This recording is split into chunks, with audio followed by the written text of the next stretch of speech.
Everyone, back again to give you some top surgery tips to prepare for your big day. So these can be some of these are going to be things you can do beforehand to get organized and get prepared for the surgery day, and some of these tips are going to be for recovery, but hopefully you'll find them useful because these are things that I used that made it easier or just more enjoyable healing experience. So first of all, training your chest. That is one of the biggest tips I can give you, is train your chest or any muscle group twice a week, at least, if you want it to grow. So if your chest is something you want to work on, if you want to have some foundation there for, after your surgery, if you want to have some pec muscle, then I would get working on that chest 2 to 3 times a week. The more you work it, the better. Obviously, you want to give yourself time to recover. So even if you give yourself a day in between or working the surrounding muscles like your back and your shoulders, but hitting it at least twice a week if you want to see more growth. I've had quite a few comments on just how awesome my chest has turned out, and I am ecstatic with the results.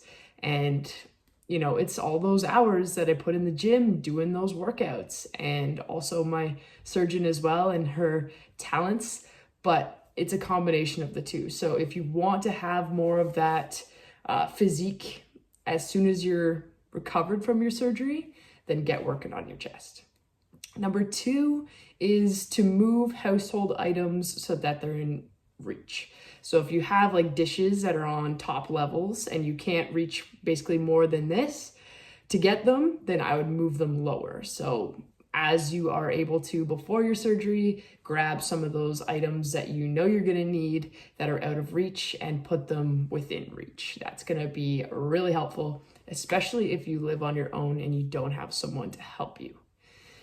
Leading into my next point is, for that same reason, dressing. So getting a bunch of button downs, getting zips, getting sweatpants. I've been living in my Gymshark sweatpants and zips this entire time because they're just really easy and they're comfortable. You want to maximize your comfort as much as possible because you are healing and you want it to be as smooth and as relaxing as you can. So button downs are great because you can just peel it off one side at a time. Same with the zip, rather than trying to go overhead with a hoodie or a t-shirt or something like that. So if you could stock up on those, Gymshark, go thrift stores, whatever is in your budget and your style. So choose what you want to wear. So next, I'm gonna go into some of these items that I've picked up that have really helped as well. So Pedialyte packs or just electrolyte packs after the surgery day, the post-op week, I was taking these like almost every day. So just a little pack that you mix with water, tastes really good and replenishes all your electrolytes because you want to make sure that you're staying hydrated to ensure that you recover faster. And on that same note, you can get Pedialyte freezies, which is pretty nice. So it's nice on the throat too, because when you have the surgery, you're gonna have a tube that goes down your throat, and the next couple days you may feel a little bit sore. So this can kind of help soothe that and also give you electrolytes. So it's a 2-in-1, and it's fun because it's a frozen treat. All right, next, some protein. Always getting protein in. Protein is only gonna help rebuild and repair your muscle, your everything that is, healing is only going to provide the building blocks to rebuild it back faster and stronger. On that same note, so just eating healthy is going to be the best thing you can do, giving your body the nutrients it needs to repair yourself exactly how it wants to and as healthy as it can. It's just going to make for that much faster of a recovery process if you give your body the nutrients that it wants and needs. Next, we're going on to some bruise cream. So this is Zach's bruise cream. I used this multiple times a day. It says 3 times a day. I think I did it, 3 times I kind of tapered off more towards the end once the bruising subsided. But I would apply this, like I said, 3 times a day. Really great for breaking up any bruising, bringing more circulation, more stimulation to your chest. So just encouraging more of that healing process. On that same note, ice packs. So gonna help with bruising, gonna help with swelling, going to help with just making, it feel nicer. But yeah, it's just gonna help with the bruising, the swelling, and keeping your body from getting inflamed any more than it already is.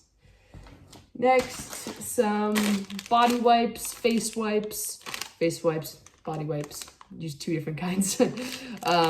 But you will have trouble showering that first week if you're even able to shower. It depends on your surgeon. My surgeon told me that I could and that some of my dressings could get wet.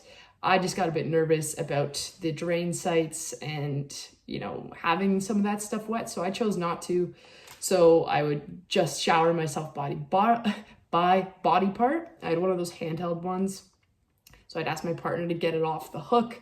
I would grab it or she would grab it, and then I just kind of do my legs sitting on the edge of the bathtub, my arms, things like that. And then I would use wipes for under my arms or more harder to reach areas to stay clean.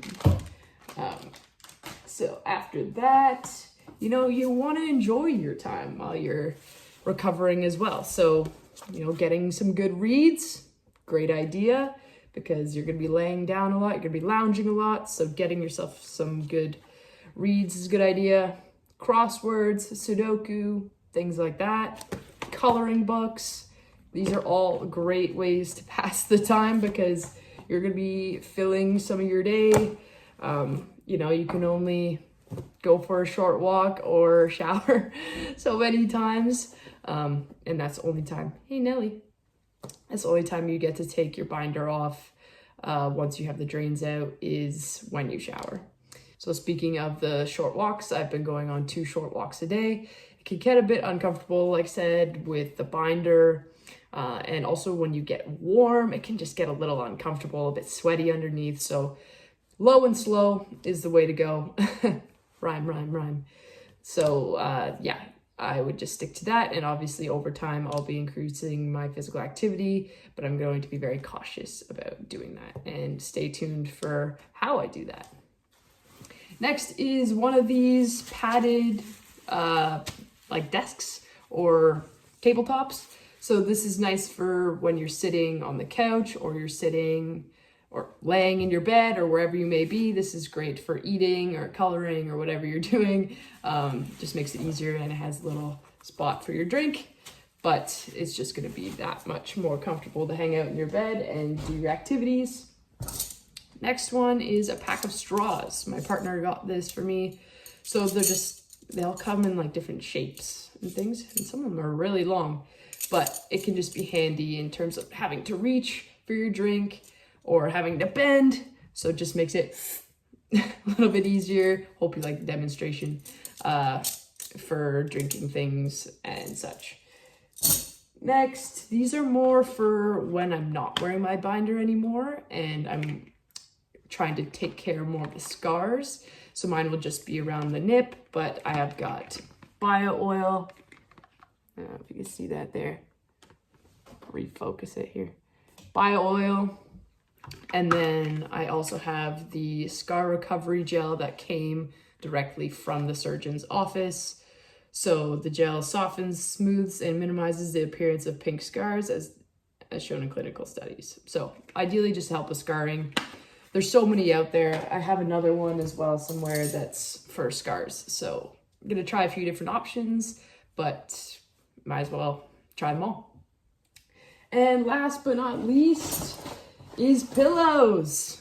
So just making yourself nice and comfortable, get lots of pillows. You're supposed to sleep mainly on your back, so hopefully you're a back sleeper, but if you're not, you can kind of prop yourself on your side with pillows. If it's comfortable, then it should be fine. That is what my surgeon said. She said, if it's comfortable for you, then shouldn't be an issue. Obviously, laying on your stomach and stretching your chest is not gonna feel very good. So just do what feels good. Lay on your back, lay on your side, surround yourself with pillows. That may work for you. I also, on a side note, set up an air mattress in front of my TV. So it was just nice in the mornings because when I get tired of laying in my bed, just my back would get achy from laying in the same position. So then I'd come out here and I'd lay on the air mattress and probably sleep for another hour or two.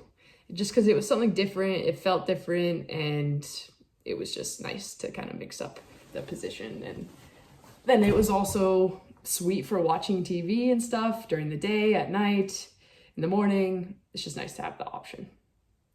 So that is my collection of items. I hope some of these tips will help you with your surgery, and stay tuned for more videos like these, and make sure to check out Gymshark. All right, have a great day, everyone.